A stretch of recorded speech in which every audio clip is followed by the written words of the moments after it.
Hello everyone. आज मैं आपके साथ डिस्कस करूंगा मेरी GS3 की स्ट्रैटेजी जिसने मुझे हेल्प किया to increase my score from 65 to 98। आपने देखा होगा GS3 is one of the toughest paper in the mains of UPSC CSE। This is because ये माना जाता है कि GS3 में स्कोर करना बहुत ही मुश्किल है और मैंने 98 स्कोर किया है, जो कि बहुत से टॉपर से भी ज़्यादा मार्क्स है। मैं आपको बताऊंगा what are the things that I did and what are the things that may have worked for me, और जो चीज़ें आप भी कर सकते हो आपका स्कोर बढ़ाने के लिए। तो सबसे पहले इम्पॉर्टेंट है सिलेबस। जैसे कि हमने पिछले वीडियो में देखा GS2 की स्ट्रैटेजी में कि सिलेबस और उसके नोट्स एक बहुत ही इम्पॉर्टेंट फैक्टर है। जब मैंने फर्स्ट टाइम GS3 के लिए प्रिपेयर किया तब मेरा प्रिपरेशन एकदम हैप्पीजार्ड था। इतने सब्जेक्ट्स GS3 में होते, economy, agriculture, environment, science and tech, security, इतने सब्जेक्ट्स होने के बाद भी अगर आप सेपरेट रिसोर्स से पढ़ोगे तो आपका GS3 कभी कवर नहीं होगा। आप सिर्फ रिसोर्सेज देखते और उनको पढ़ते जाओगे पर आप पेपर कंप्लीट ही नहीं कर पाओगे। इसीलिए सबसे इम्पॉर्टेंट है आपके पास खुद के नोट्स होना। आप कोई भी रिसोर्स ले सकते हो हर एक सब्जेक्ट के लिए, किसी भी कोचिंग या किसी भी टीचर, किसी भी टॉपर के आप नोट्स ले सकते हो एक एक सब्जेक्ट के लिए, और देखो कि कौन सी चीज़ें अच्छी है, कौन सा सब्जेक्ट किसने अच्छा कवर किया है, और आप आपके अकॉर्डिंगली, आपके स्ट्रेंथ और आपके वीकनेस के अकॉर्डिंगली नोट्स बनाइए, उनको कंपाइल कीजिए, देखिए कि आप कौन सी चीज़ें आपके नोट्स में ऐड कर सकते हो। बहुत से आप नोट्स रेफ़र कर सकते हो पर आपका एक ही बेसिक सोर्स होगा जो आप खुद बनाओगे और वो होंगे आपके नोट्स। या आप उनको कंसोलिडेट कीजिए, कॉपी कीजिए, खुद से लिखिए, पर आपको आपके नोट्स लगेंगे। मैंने बहुत से मेरे दोस्त देखे हैं और जो भी स्टूडेंट्स हैं जिनसे मैं बात करता हूँ, मैंने देखा है कि बहुत से बच्चे नोट्स बनाने को लेज़ी होते, वो अवॉइड करते हैं नोट्स बनाने को। वो सोचते हैं कि मैं यहाँ से पढ़ लूँगा, एग्ज़ाम के टाइम अंडरलाइन जो किया है वही पढ़ लूँगा जिससे कि मेरा टाइम सेव होगा। पर अगर आप यहाँ पे 2 दिन सेव करोगे तो वहाँ पे आपका एक अटेम्प्ट भी लूज़ हो सकता है। इसीलिए शॉर्टकट मत अपनाइए, आपको स्ट्रैटेजिक प्लानिंग करनी है, नोट्स के साथ ही आपको जाना है ताकि आप उनको रिवाइज कर पाओ, बार बार रिवाइज कर पाओ, और वो नोट्स आपके दिमाग में प्रिंट हो जाएंगे और आपको आंसर लिखने में आसानी होगी। तो नोट्स बनाना बहुत ही इम्पोर्टेंट है। सेकेंड है, आपको करनी होगी करंट अफेयर्स की बहुत सारी रीडिंग। अभी आप देखोगे कि जो भी सब्जेक्ट्स GS3 में है वो करंट अफेयर्स के लिए बहुत इम्पोर्टेंट है। आप देखते हो इकोनॉमी में बहुत सी चीज़ें होती रहती है, साइंस एंड टेक आपको तो पता ही है, जो भी रिसेंट डेवलपमेंट्स आती है उसी के ऊपर क्वेश्चन आता है। मैं मेरा एग्जांपल बताना चाहूँगा। जिस पेपर में मैंने 98 स्कोर किया उस टाइम चंद्रयान 3 न्यूज़ में था, तभी वो लॉन्च हुआ था और मैंने वो अच्छे से प्रिपेयर किया था। उसके जो एग्जैक्ट पेलोड्स थे उनके नाम्स मैंने प्रैक्टिस किए थे और एग्ज़ाम से पहले मैं उनको रिवाइज कर रहा था, और चंद्रयान 3 का आंसर मैंने कुछ ही टाइम पहले as a practice exam hall के बाहर लिखा। और जब मैंने अंदर जाके क्वेश्चन पेपर पढ़ा और चंद्रयान 3 का ही क्वेश्चन था, तो सबसे पहले मैंने वही क्वेश्चन अटेम्प्ट किया। जो भी मैंने रिवाइज किया था, जो भी प्रैक्टिस की थी, एग्जैक्ट नेम्स मैंने वहाँ पे लिखे। जब आप एग्जैक्टली और स्पेसिफिकली जो ये चीज़ें मेंशन करते हो तो आपका आंसर टेक्निकली साउंड करता है वो, और टेक्निकल दिखता है, और तभी आपका स्कोर इम्प्रूव होता है। और ये खास करके GS3 के लिए बहुत इम्पोर्टेंट है।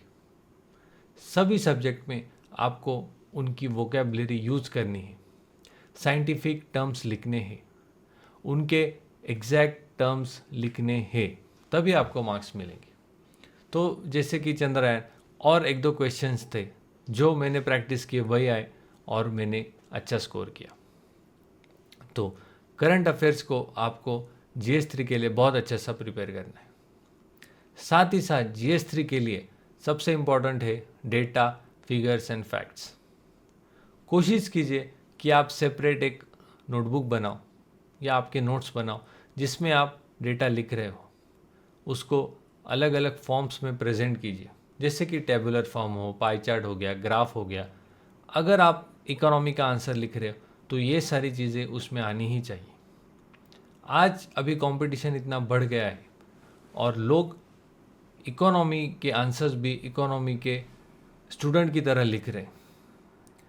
पेपर जनरल स्टडीज़ के है लेकिन आंसर आपको स्पेसिफिक लिखने हैं। ऐसा नहीं कि जेनरिक टर्म में और जनरल एक कॉमन मैन की लैंग्वेज में आपने आंसर लिखा।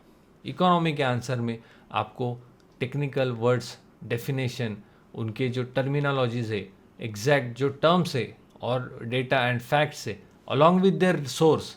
ऐसा नहीं कि कुछ भी हवा में डेटा लिख रहे हो, along with the government source या कोई भी ऑथेंटिक सोर्स होगा जो डेटा का, वो आपको वहाँ पे मेंशन करना है।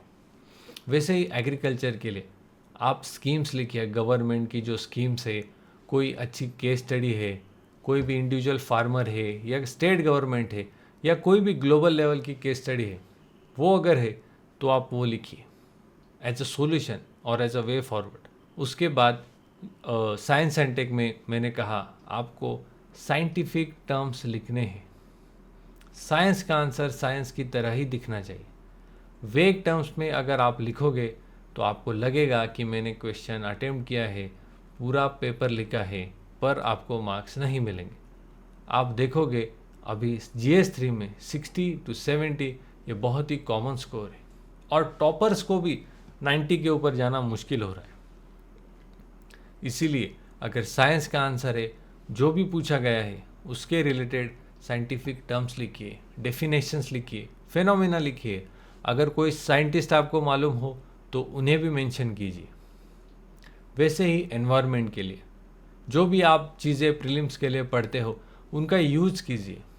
ऐसा नहीं है प्रीलिम्स के लिए आपने पढ़ लिया, बाद में भूल गए और एनवायरनमेंट में कुछ भी लिख के आ गए। जो आप प्रीलिम्स के लिए पढ़ रहे हो उनको, अगर आपको कुछ लगा कोई कमिटी है या कोई समिट है, कॉप समिट है, कोई भी नई स्कीम है, कोई ऑर्गेनाइजेशन है, UNEP हो गया या UNFCCC हो गया, ऐसी जो स्पेसिफिक चीज़ें हैं आप मेंशन कीजिए। अगर आपको वहाँ पे मिल रहा है एग्जाम्पल, अगर लिखने का चांस है तो आप लिखिए। ग्राफ भी अगर आप बना पा रहे हो पोल्यूशन का या किसी और चीज़ का तो बनाइए। आंसर को एनरिच्ड, वैल्यू एडेड बनाइए।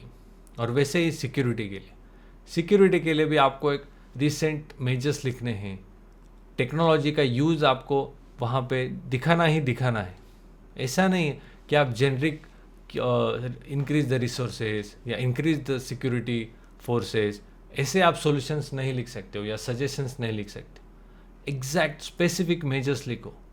यूज़ ऑफ टेक्नोलॉजी ऐसा आपको रैंडम नहीं लिखना है, उसके भी step by step process on ground आप कैसे उसको इम्प्लीमेंट करोगे वो आपको दिखाना है। कोई अगर ग्लोबल केस स्टडी हो, बेस्ट प्रैक्टिस हो, वो आपको लिखना है। इसी तरीके से अगर आप मैक्सिमम आंसर्स GS3 में अच्छे लिखोगे, टेक्निकली साउंड करोगे, तो आपके स्कोर करने के चांसेस ज़्यादा होंगे।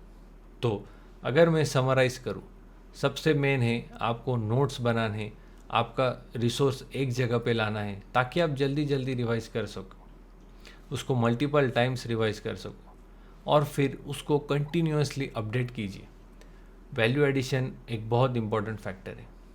करंट अफेयर्स की जो भी चीज़ें हैं उनको ऐड कीजिए। ज़्यादा आपको करंट अफेयर्स पूरा उसमें भरना नहीं है या न्यूज़पेपर के साथ नोट्स बना रहे, ऐसा मत कीजिए।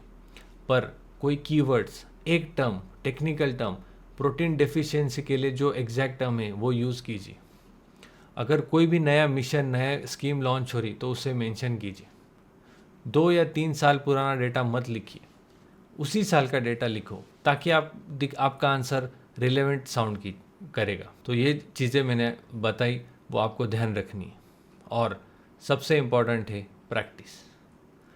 पूरे मेंस में आपको प्रैक्टिस बहुत ही इम्पॉर्टेंट है। आंसर राइटिंग प्रैक्टिस GS3 के लिए भी आपको करनी है। ब्रेनस्टॉर्मिंग पहले कीजिए, उसके बाद प्रैक्टिस कीजिए। और सबसे एक इम्पॉर्टेंट मैं आपको एक चीज़ यहाँ पे बताना चाहूँगा, अगर आपको GS3 का आपका कंटेंट और बेहतर बनाना है तो आप एक चीज़ कर सकते हो। आप जो भी प्राइवेट कोचिंग इंस्टीट्यूट है उनके GS3 के मॉडल आंसर्स लीजिए। उनके मॉडल आंसर्स में आपको जो भी हाईलाइटेड या बोल्ड में जो भी कीवर्ड, जो भी टर्म्स दिख रहे, जो भी आपको इम्पोर्टेंट लगा, उस टर्म्स को कलेक्ट कीजिए। कीवर्ड्स, की फ्रेजेस, इनको कलेक्ट कीजिए और प्रैक्टिस कीजिए। उनको सोचो कि आप इनको कौन से क्वेश्चन में, सिलेबस के कौन से टॉपिक के साथ आप लिंक करते हो, PYQs के साथ कैसे लिंक कर पा रहे हो। सोचो कि अगर ऐसे क्वेश्चन आए तो ये कीवर्ड्स मैं कहाँ कहाँ पे यूज़ कर पाऊँगा, या रिवर्स कीजिए, ये कीवर्ड्स आप कौन कौन से जगह पे यूज़ कर सकते हो, और उनको प्रैक्टिस कीजिए, बार बार रिवाइज कीजिए। जब आप आंसर लिखोगे प्रैक्टिस में भी तो मेंशन कीजिए। अगर आप भूल रहे हो तो आंसर के साइड में रेड पेन से उसको मेंशन कीजिए। याद रखो, जब आप आंसर को सिर्फ ग्लांस भी करोगे तो वो कीवर्ड्स आपको याद रहेंगे और आप उनको एग्ज़ाम में ज़रूर यूज़ कर पाओगे। तो ये कुछ चीज़ें थी जो GS3 की जो मेरे लिए वर्क करी। मैंने GS2 और GS3 की स्ट्रैटेजी आपके साथ शेयर की है। अगर आपको जो भी डाउट हो या अगर आपको कुछ पूछना हो तो आप मुझे कांटेक्ट कर सकते हो। मैंने नीचे मेरा नंबर दिया है, you can call me at any time. Telegram channel की लिंक भी है, you can join the channel. If you like this video, subscribe to the channel and share with your friends. Share कीजिए उन दोस्तों के साथ जो GS2 GS3 की स्ट्रैटेजी ढूंढ रहे, जो और उस पेपर में ज़्यादा स्कोर करना चाहते।